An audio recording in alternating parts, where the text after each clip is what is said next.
By 2048, ruinous overpopulation and resource depletion spurs an unconventional government plan, genetically transforming select citizens to endure hostile conditions on Saturn's moon Titan for relocation. 14 candidates, along with their families, relocate to a high-tech suburban utopia in exchange for participation. Former pilot Rick brings his wife Abigail, a doctor, plus his young son Lucas alongside him. Program director Dr. Collingwood explains why Rick was chosen for the mission. When he was still in the Air Force, he was shot down and had to cross the Syrian desert injured and alone without food or water for 3 days, proving he's a tough survivor.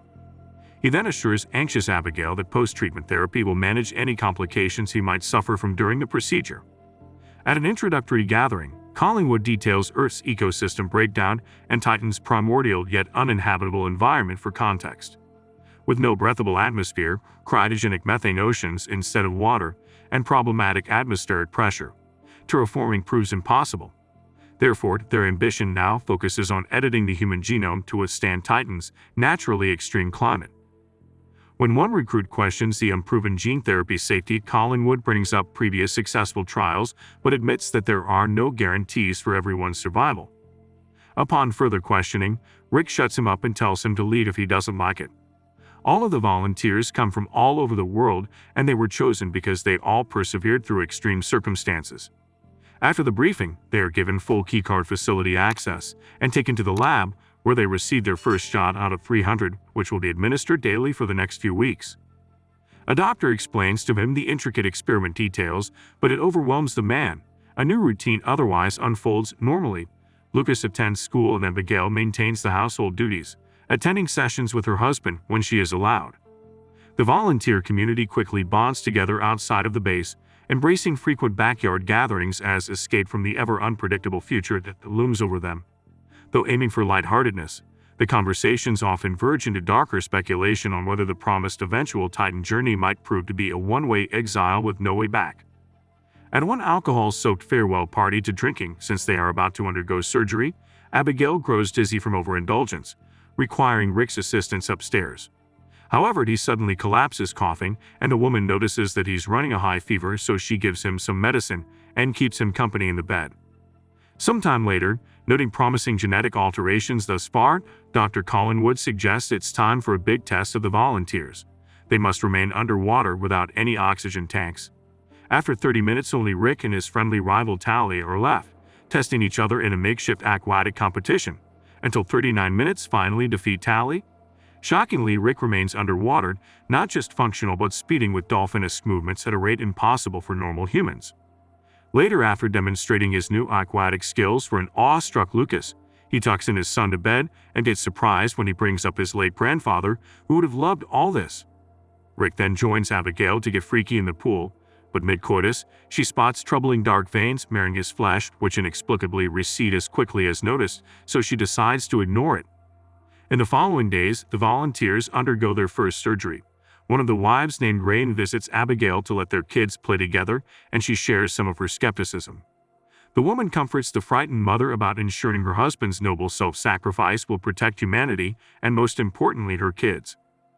Rick comes out of the surgery in great health and returns home to spend time with his family, whilst his wife suppresses her worries about the potential side effects she reads about in the health manual they gave them. Later that night, Abigail wakes up to find the bed empty. Rick turns out to be in the kitchen putting some ice on his skin because he feels very hot. The woman prepares a bigger bucket of cold water for him, and Rick challenges her to a little game. They both put their hands inside the bucket, and while she has to take them out after a few minutes because she can't stand the cold, Rick keeps them there, confirming he can't feel the cold anymore. Come daybreak, the married couple finish their morning run at a beautiful viewing spot, which makes Rick lament about not being able to save the Earth. The different experiments continue, which include running with masks that simulate Titan's atmosphere and swimming for long periods of time in freezing water. Sometimes a volunteer can't take it and must leave for the day, but in the case of Tali, she stubbornly wants to stay in the water even when she can hardly withstand the cold. One afternoon after the testing is done, the volunteers are in the showers and Rick notices he's losing hair, till he confirms it's happening to her as well. Suddenly they hear screaming and discover one of the women is having a seizure while throwing up blood. The doctors rush to help her, but there is nothing they can do to save her, and thus the volunteers meet the first death in the group. Later that day, the volunteers have a meeting to discuss what happened. Some of them are worried about dying too, but the others remind them that they always knew the risk. Although they shouldn't drink, they decide to do it anyway to help them cope. While Rayan comforts her husband Zane outside, Tilly's husband Andrew helps Abigail in the kitchen. He shares the story of how they met and how he fought to get together with her until the end. Then Tilly joins them to point out that now Andrew is desperate to start a family. When Andrew leaves to put the dishes on the table, Tilly confesses Andrew thinks she'll leave for 2 years to get it out of her system and become a good wife, but she wants more than that.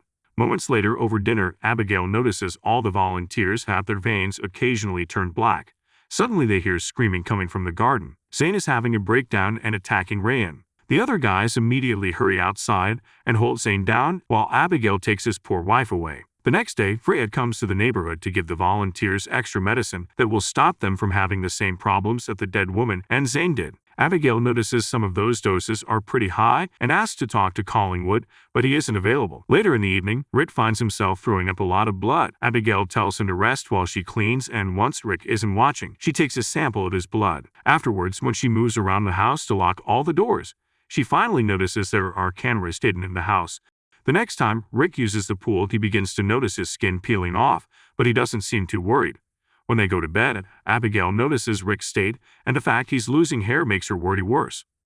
The next day, Abigail looks at Rick's blood in a microscope and discovers it's turning black. Sometime later, the volunteers go through the next big procedure, which consists of making their eyes similar to a cat so they can see in the dark. The surgery goes well, but Rick has to keep his eyes bandaged for a while, and his family has to help him around the house. One night, Abigail hears Rick groaning in pain as his eyes begin to bleed. They take him to the lab for another surgery, and Abigail approaches Collingwood to ask what's going on, pointing out that something is alive inside of Rick and that she knows about the cameras.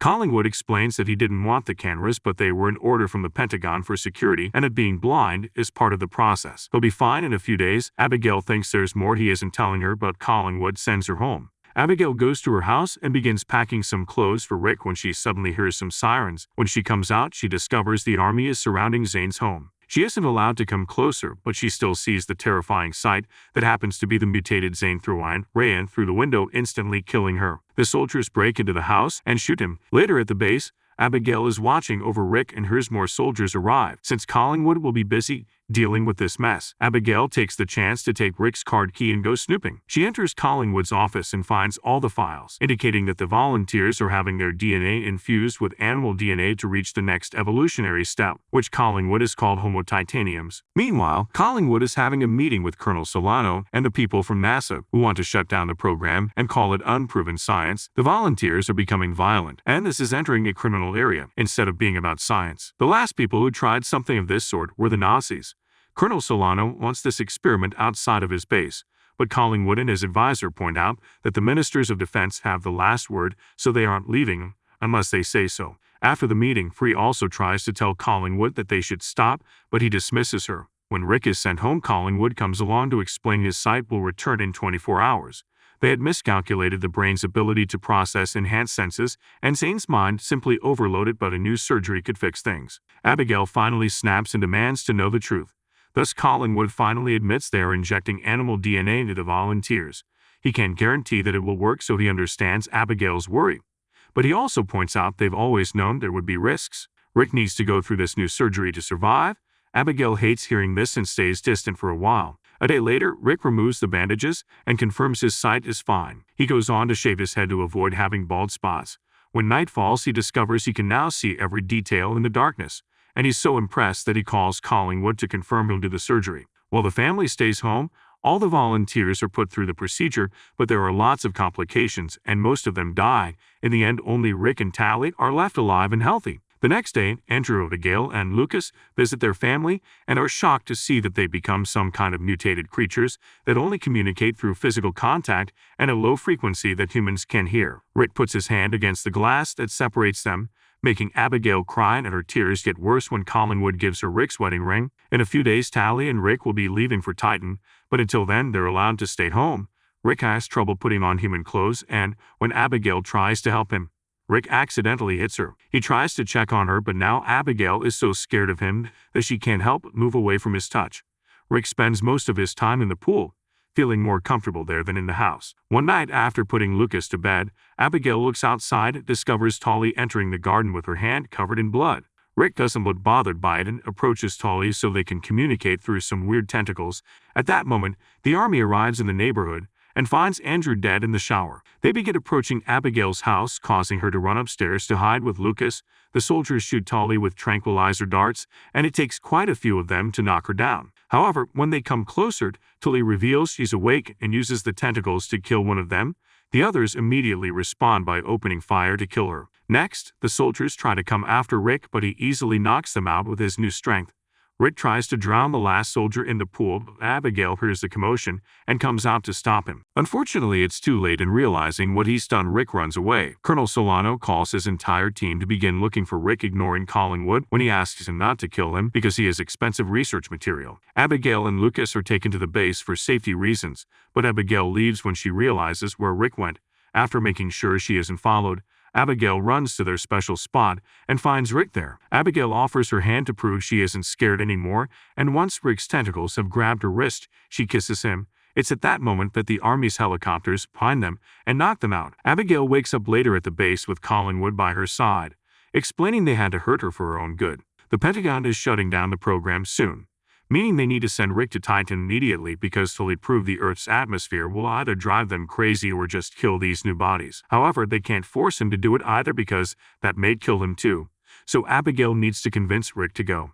Collingwood wants Abigail to give Rick a shot of quetiapine, which works as a chemical lobotomy and will erase all his memories. Abigail doesn't like this, but the man explains it's the only way to make him leave. A soldier gives her the injection with the quetiapine from a drawer, which Abigail drops just to make him pick it up. Then Abigail enters the cage, and after exchanging a meaningful look with Rick, she gives him the injection, which knocks him out. When Abigail comes out, she asks Freya to come with her while a soldier approaches Rick to get him ready for the trip. However, Rick's only pretending to be unconscious and kills the man. It's then that Collingwood realizes Abigail grabbed the saline from the drawer when the soldier wasn't looking, and that's what she gave to Rick. The soldiers open fire, but Rick just runs away and hides in dark rooms where he has the high ground. Abigail goes to pick Lucas up, and Freya guides them to an alternate exit where they reunite with a heavily wounded Rick. Lucas and Abigail hug him to prove again they aren't scared, and Freya looks for some medicine. But suddenly all the soldiers show up. Collingwood asks the women to get away from him or the soldiers will shoot everyone, but Abigail refuses. Furious, Collingwood asks the soldiers to open fire, but Solano stands up to him and tells him he won't shoot two unarmed women and an innocent kid. Then he aims his own gun at Collingwood, and all the other soldiers follow his example. As Collingwood gets arrested, Abigail rushes to Rick's side,